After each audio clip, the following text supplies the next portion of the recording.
Oke teman-teman, jadi ini 3D pen ini udah aku beli dari tahun ini udah aku beli dari bulan Maret kalau nggak salah. Videonya ada, dan kayaknya video 3D penku yang paling laris, yang viewnya paling banyak adalah waktu aku unboxing ini ya, waktu aku unboxing 3D pen ini. Dan yang lain viewnya nggak terlalu bagus. Aku nggak tahu kenapa, apakah kalian nggak suka dengan konten ini. Sebenarnya aku seneng banget mainan ini, cuman karena mungkin teman-teman nggak banyak yang suka, jadi aku kurang termotivasi gitu mau sharing aktivitasku tentang 3D pen. Tanggal 20 Maret 2020 berarti aku beli, karena aku beli langsung tak unboxing ini. Ini udah aku pakai sampai sekarang, berarti kalau dari bulan Maret, April, Mei, Juni, Juli, Agustus, September, Oktober, November. Ini baru November ya, bentar lagi mau Desember, itu 8 bulan.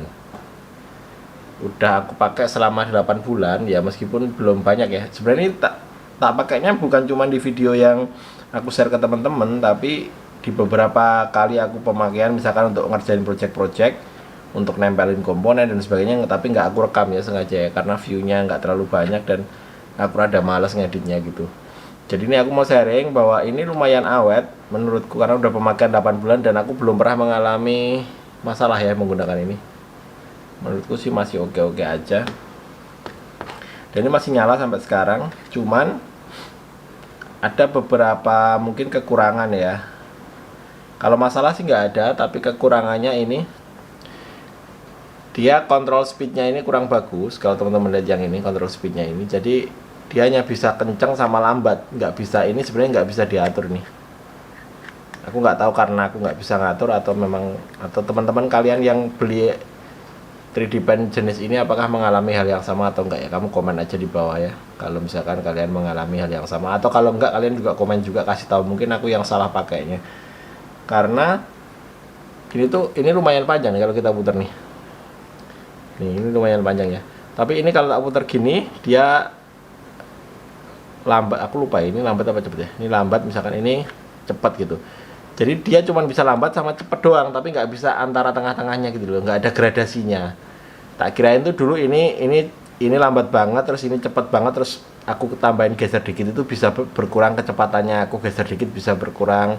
Aku geser dikit bisa berkurang. Tak kirain dulu begitu. Ternyata di prakteknya sih enggak, itu kekurangannya ya. Jadi cuma bisa cepat sama lambat gitu. Nah aku biasanya pakai yang cepat.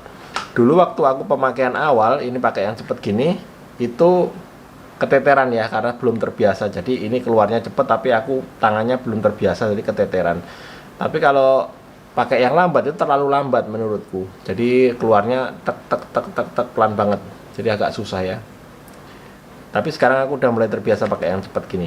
Nah mungkin kalau teman-teman beli merek lain yang lebih mahal, aku udah ada beberapa inceran sih, tapi belum ada duit. Nanti aku mau beli yang harga yang agak mahal, nanti aku review lagi deh buat teman-teman. Itu ininya bisa diatur digital gitu ya, jadi nanti tombolnya ada displaynya digital gitu di sini. Jadi kita bisa atur speednya, bisa kelihatan di layarnya. Terus materialnya juga bisa kita atur. Oke, tadi yang speed dulu ya, kelemahnya speednya ini menurutku tidak analog, jadi ini hanya cepat sama lambat. Lalu kalau kelemahan yang kedua itu adalah tidak ada pengaturan panas ya. Jadi ini tidak ada pengaturan panas. Kalau di datasheetnya itu ada pengaturan panas di sini, tapi kayaknya itu beda seri. Tapi seri yang ini tuh nggak ada pengaturan panasnya. Ini cuman karet doang, kayaknya nggak tahu nih fungsinya buat apa ini. Aku pernah bongkar tuh. Isinya lubang doang kayak gitu, kelihatan nggak? Nah, ini ada lubangnya, itu isinya di situ PCB-nya. Di sini ada PCB, lubangnya ada PCB-nya. Cuman nggak ada tombolnya atau tripod atau apa yang bisa diputar, nggak ada di situ. Jadi aku nggak tahu tuh pengaturan panasnya apa itu. Nih ini cuma gini doang, aku nggak tahu fungsinya buat apa nih. Sampai sekarang aku belum tahu fungsinya ini buat apa di lubang ini ya. Jadi nggak ada pengatur panasnya. Kalau yang aku lihat di YouTube dan video-video orang yang sharing itu, kalau yang digital itu dia ada pengaturan panas, suhunya mau dibikin berapa derajat Celcius, dan kita bisa milih materialnya apa. Misalkan kita mau milih materialnya PLA atau yang satunya apa ya, aku lupa ya materialnya. Jadi kita bisa pilih materialnya ya, karena setiap material antara material satu dengan yang lainnya itu titik lelehnya beda soalnya. Tapi is okay lah, yang lainnya is okay, nggak ada masalah. Jadi aman sih, cuman itu aja. Ininya juga aku juga udah terbiasa nih, tombol forward sama ini tombol maju ngeluarin, sama ini tombol narik ini berfungsi dengan baik ya, karena nggak ada pengatur panasnya itu, maka kadang-kadang kalau udah dipakai lama itu kayaknya terlalu panas, jadi ininya itu kita diemin aja, itu dia netes terus, ngeledek sendiri gitu ya. Ini kita coba nyalain, kita coba nih, masih berfungsi dengan baik. Ini aku pakai PLA ini, yang ini materialnya PLA ini yang tak pakai. Tapi kalau bawaannya dulu kayaknya bukan PLA, aku lupa namanya apa ya, material satunya lagi. Nah ini tinggal ditekan sampai hijau ya, ini hijau, motornya udah nyala nih. Nah, jadi ini sekalian ngasih tutorial buat teman-teman yang baru beli. Jadi tadi ini merah awalnya, terus kamu pencet aja yang panah yang ini ya, terus sampai hijau, nanti hijau kayak gini. Nah ini kalau udah hijau kayak gini kita siap masukin ini. Maksudnya kalau hijau itu dia udah manasin ya. Ini udah hangat nih, ya, tak pegang udah hangat.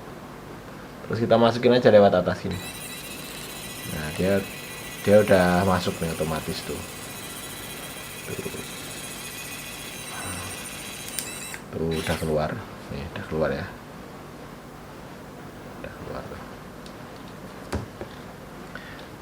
Nah ini kalau teman-teman lihat, ini speednya tadi yang tak maksud ya. Kalau ini tak aturnya ke sini, ini full ke bawah gini dia tuh, dengar nggak, pelan banget tuh, nggak keluar. Tapi kalau tak paling atas sini, bentar, tuh cepat keluarnya. Tapi ini kalau tak taruh di tengah gini, ini nggak ngepek, sama aja tuh sama kan, nggak ngepek kan. Jadi ini cuma bisa speednya 2 ya, antara lambat sama cepat aja, itu kelemahannya.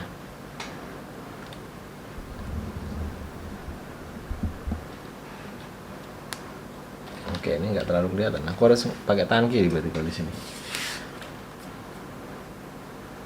Tutorialnya ya teman-teman mesti pakai ini, apa namanya?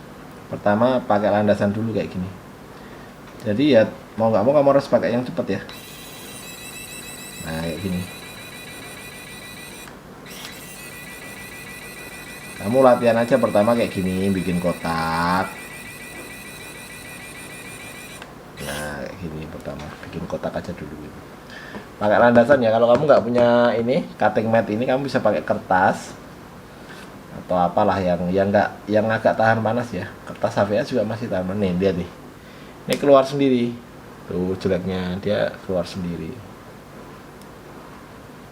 Jadi meletek, ini kurang bagus nih. Terus kalau udah gini, udah kering, kita tinggal kletek aja nih jadi kotak. Nah cuman kadang-kadang waktu kita kletek dia jadi menceng gini tuh. Ya kita harus banyak latihan kayak gini. Jadi ini yang merek stereoscopic ya kalau nggak salah. Harganya ada di link description, nanti tak kasih di link description buat teman-teman yang mau beli.